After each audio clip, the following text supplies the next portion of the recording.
Beneath sections of this quiet, tranquil land lie old historic graves of people who died from some of the worst infectious diseases known to mankind. Experts say it could be thousands. But a tender's been granted to build a huge multi-million rand mixed-use housing development on this land. Some in the surrounding community are up in arms about the development over possible health risks associated with digging up these graves or building over them. The possibility of having houses on top of mass graves or graves is very real, and it will happen.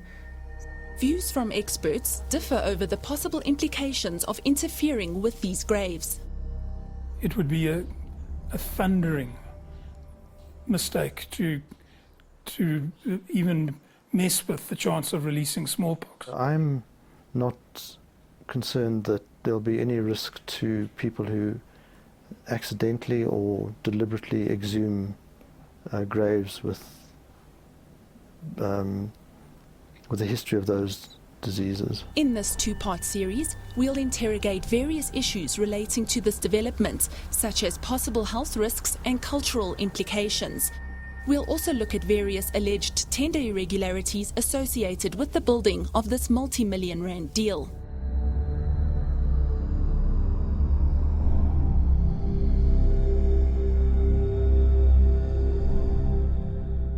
The Sizwe Hospital behind me used to be called the Rietfontein Tropical Disease Hospital, which was built in 1895.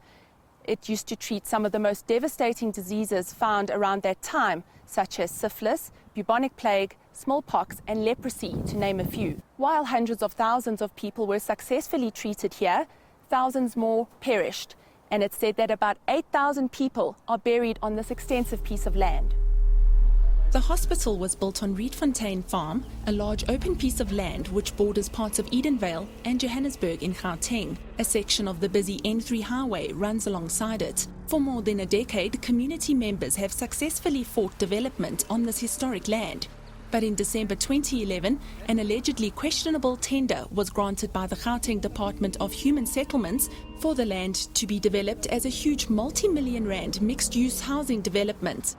This hospital is in existence since 1895, meaning that it's 120 years old. As far as we know, it was at the beginning a farm where tropical diseases were treated, specifically the plague, the smallpox, all of those tropical diseases. They wanted it to be treated far from the rest of the community. And that is why this farm initially was utilized. The hospital is an important space in where one can talk about the history of disease in South Africa, and particularly Johannesburg and the growth of Johannesburg. And in doing so, it records many incidences where people were there, and I think a huge amount of oral history if one had to dig a little bit deeper. And what we see already, there's Mahatma Gandhi is attached to it. Bishop Tutu spent some time there, and by all accounts remembered it fondly. So those are stories that will abound. I'm sure once anybody started scratching under the surface, and it should be recorded. The hospital was at the top of its field in treating some of the deadliest illnesses around back then. Professor John Freen of the Institute for Communicable Diseases explains some of the history.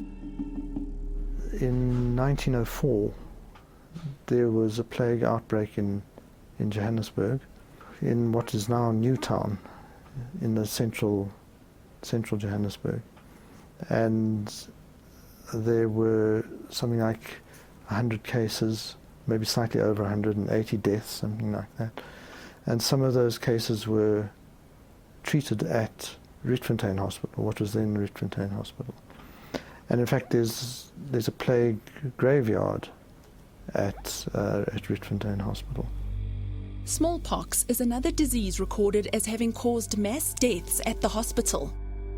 Well, smallpox was a viral infection, and the most serious forms of smallpox were very serious illnesses and could even cause death. In pustules, they lead to dire scarring, deep pity sort of scarring, and so if you survive, you're left disfigured, causing sometimes blindness and those kinds of things. A very, very severe infection.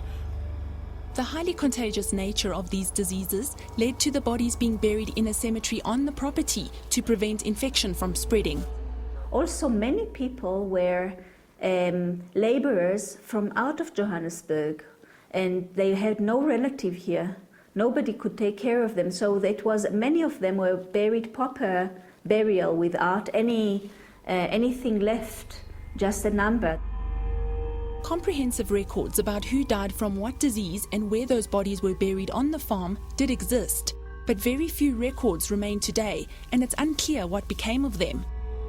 Determined to dig up information, Naomi would visit different museums and archives over many years all over the country. She's tracked down some old documents about patients' deaths. Some even written in Dr. John Mellis's handwriting, the first superintendent of the hospital, showing that even in the very early days, comprehensive records were kept. A chance discovery in 1989 would begin Naomi's journey into researching the hospital and graveyard and ignite her passion for it. I was just driving with kids in the car. One of the boys say, "Hey, there are graves on the side of the road." I said, "Can't be. It's near home. What do you mean?" But I said, "Okay, we'll take you to school because we are nearly late, but when we come back, we're going to stop and we'll check it up," which I promptly did.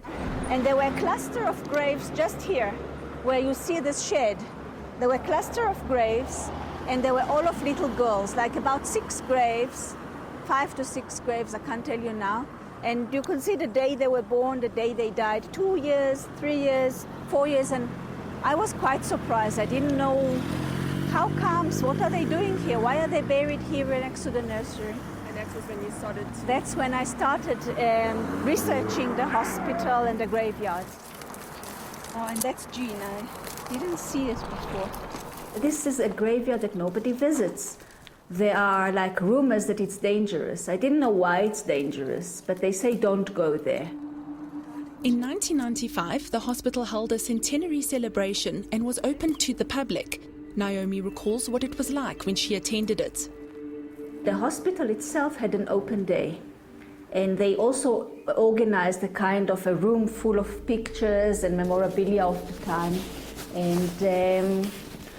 And they took us on a 4x4 to visit the graveyards. Only 2. We didn't go to the first one. And I saw fields of metal markers. I took pictures of some. I didn't realize at the time how important they will be in years to come.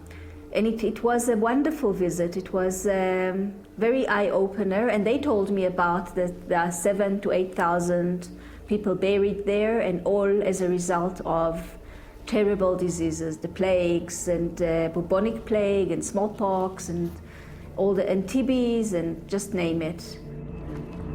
She takes me to the old house of Dr. Mellis, which is found alongside the road leading to the now Sizwe Hospital. It was built in 1900 for Dr. Mellis and his family.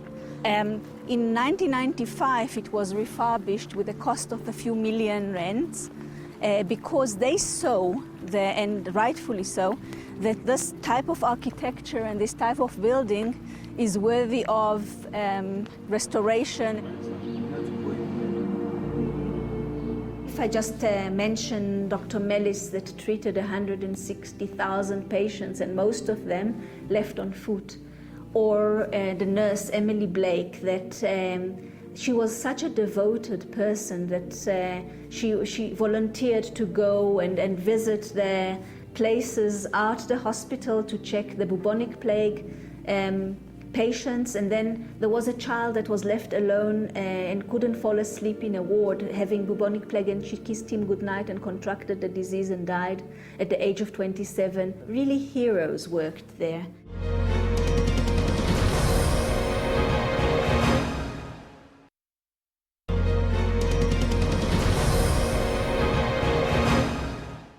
The developers plan on building about 8,000 housing units on this land. The problem is that neither they nor anybody else can confirm how many people are buried here or where all the graves are located. While some graves are still marked by tombstones, the majority of them are buried below the soil, unmarked and unnamed. In December 2011, an estimated 80 million rand tender was granted by the Department of Human Settlements to Equicent Infrastructure Development to construct a mixed-use housing development on the land. It proposes office parks, an industrial area, about 8,000 housing units, including affordable housing, among other things. After weeks of attempting to chase down the Gauteng Department of Human Settlements, the MEC phoned us directly just before completing the program and managed to fit us in for an interview at an event in Orlando, Soweto. The Rietfontein Housing Development Project, it's part and parcel of what we have defined as new mega human settlement projects, which are basically projects with a high yield, and they seek to contribute to addressing the huge backlog of housing that we have in the province. But what guarantee can be given that the old graves on the property won't be built over or dug up during the development process? Special Assignment visited Professor Farid Esak at the University of Johannesburg to discuss the cultural and religious implications of digging up old graves of different religions. Muslims, Hindus, Christians, Jewish people, and people with traditional African beliefs are all said to be buried at Rietfontein. The traditional African communities in South Africa abhor the idea of exhuming bodies in order to rebury them. This also goes for Muslims. In the more amongst white Christians or amongst the upper classes of the country, and amongst the Jewish community, and amongst more of the wealthier Christians, for example, exhumation is not something that is seen as such a big thing. Naomi takes me to visit one of the cemeteries on the property. She wants to show me how the graves used to be properly marked. The trees were used all over this graveyard to mark the different graveyards. There are different graveyards according to the disease, and sometimes according to the background of the people, where they come from, their racial origin, and so on. And Naomi, you were telling me that there was a discrepancy between the number of graves in the environmental impact assessment and what you have found. They didn't really put it in the environmental assessment, but when the developer gave a first talk, they mentioned like maybe 2,000, and then I sent them a picture of the marker that I took of 3,600 and something that already proved that wrong. And maybe if you want, I can actually show you over 2,000 just now. We can walk there. This is a fine example of grave. When I was here in 95, there was also the metal marker here. But here they put the number of the grave, 3,079, on the grave itself. So we see that there are over 3,000 graves in this graveyard. And I can even think that I can show you a proof of a bigger number very near here. Here we were quite lucky to still find a metal marker because they're all been taken away. This field was a field of metal markers planted near each other and gone. Here we see number 3,108. Another example of a number that is slightly higher than 2,000. So we have a proof because each person had its own metal marker. There are a few that we tried to hide because we wouldn't like them to be taken away. And there are two shapes that in this area of metal markers. So what would people steal these for? They sold them as scrap metal. It's a solid, heavy metal, and they just sold them. Okay, here we are just a few steps away from the other tombstone, and we see it's a Reverend Jacob Nkosi. What is interesting is the roundish shape of this burial, and it seems to say that he was buried not in a Western way, but more in an African way that is like a fetus. And it's covered with stones, which is more the African way of doing the burial.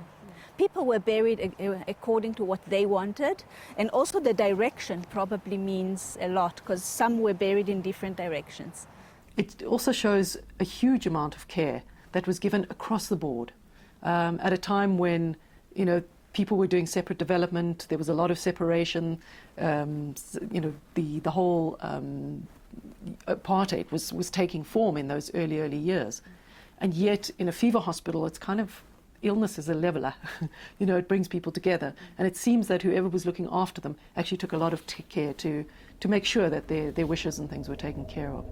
Naomi requested archaeology professor Amanda Esterhazen to visit the site last year to briefly assess the area and determine whether it would be possible to locate all the unmarked graves on the property. The problem again comes in because it's a fever hospital and whether the soils themselves could be problematic or contaminated. But presumably the upper levels would be okay. And if you stripped it off, you'd pick up the grave, you know, the graves underneath. It would take a lot of survey and time. There are various mechanisms that you can use, but usually you can see a grave surround and you can see if the grave, you know, the edge of the grave one can pick up fairly easily. It's also even possible that LiDAR might even pick up, you know, quite quickly the outline of the grave. They can go down quite adequately. How did the municipality, whose role it is to maintain cemeteries, let the ones on this property get into a state of total disrepair? Little or no effort's been made to ensure the protection of the important metal grave markers, and gravestones have been broken or removed. Unmarked graves have been reclaimed by nature and are mostly unidentifiable to the untrained eye. There is some activity on the land, however, which we came across during our visits to the farm. Some people are using this land for an informal recycling operation, despite dumping on the site being illegal. Others use the land to hold their religious ceremonies.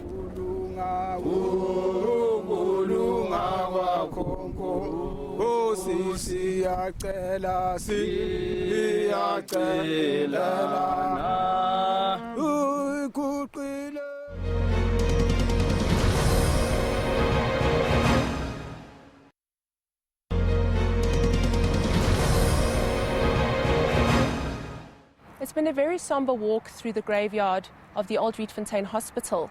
Some of the graves are still marked with stones, but most of them are unmarked, and we're probably walking on top of people's graves.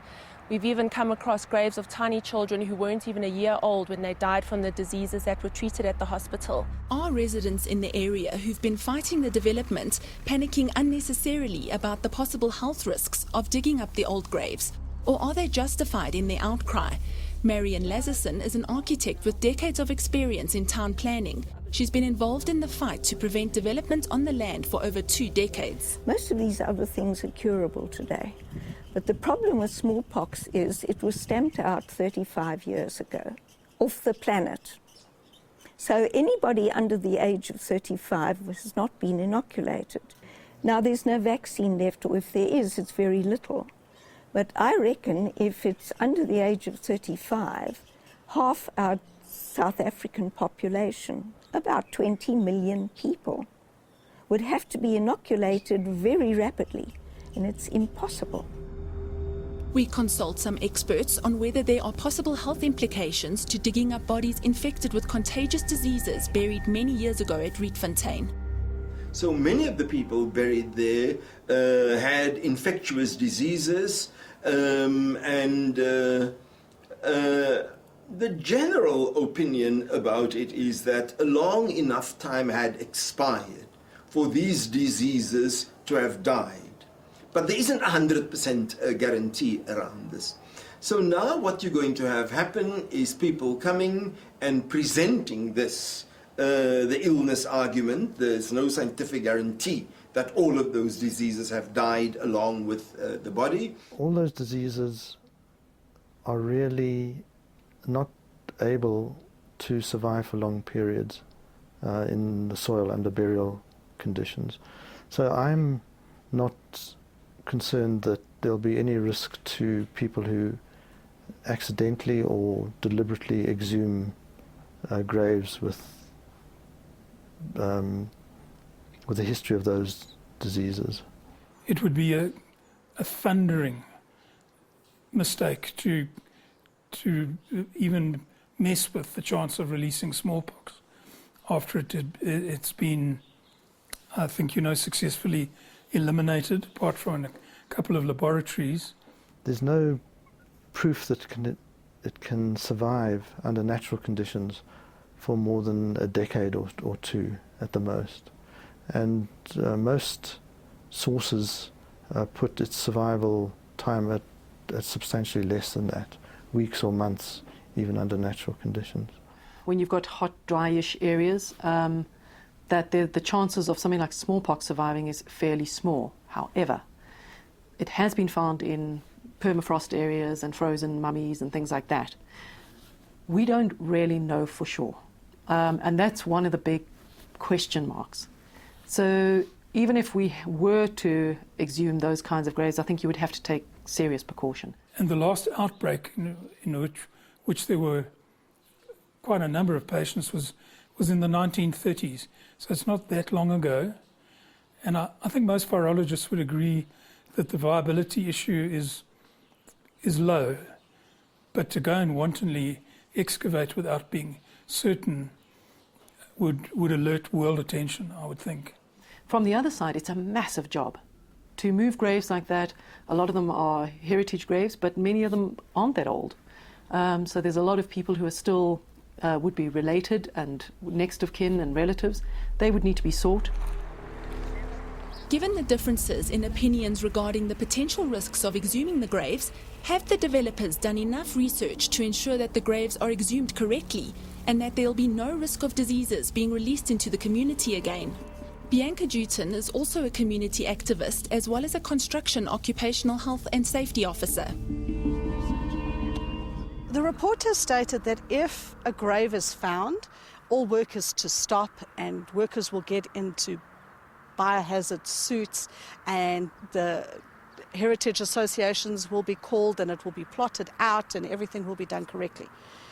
In my experience in construction, it would definitely depend on which contractor were responsible as to whether that were actually going to happen or not.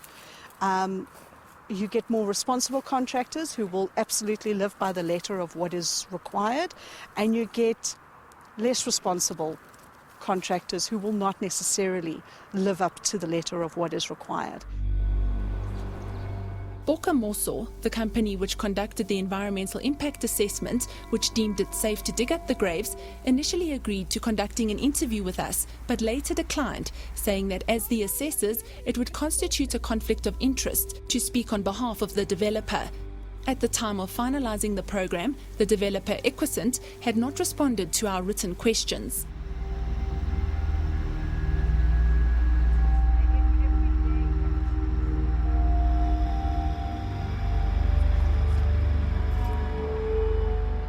One of the things that is a big problem in this province is that we have built houses in the past in areas where we were not supposed to build houses. This particular project will have to pass the test of full compliance because we don't want to invest in a project and down the line, years to come, we find that there are things that we should have dealt with who have put people's lives at risk. In part 2, we raise questions about the tender process and hopefully get responses from the people concerned.